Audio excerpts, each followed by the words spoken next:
সম্প্রতি রাসূল আকরাম সাল্লাল্লাহু আলাইহি সাল্লামকে কটূক্তি করার অপরাধে এক হিন্দু যুবককে গণপিটুনি দিয়ে হত্যা করা হয়। বিষয়টিকে কিভাবে দেখছেন? ময়মনসিংহের ভালুকায় ধর্ম নিয়ে কটূক্তির অভিযোগ তুলে পিটিয়ে ও পুড়িয়ে হত্যা করা হয় দীপু দাসকে।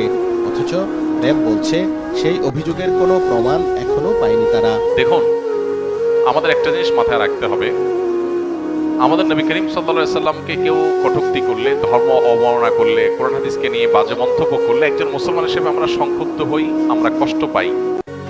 এই কষ্ট পাওয়া থেকে অনেক সময় আমরা সংক্ষুব্ধ হয়ে নিজেরা ওই ব্যক্তির উপর চড়াও হই, অথবা আমাদের কাছে কেউ জানিয়েছে, কোনোভাবে কোনো মাধ্যমে আমরা জানতে পেরেছি একটা লোক কটূক্তি করেছে।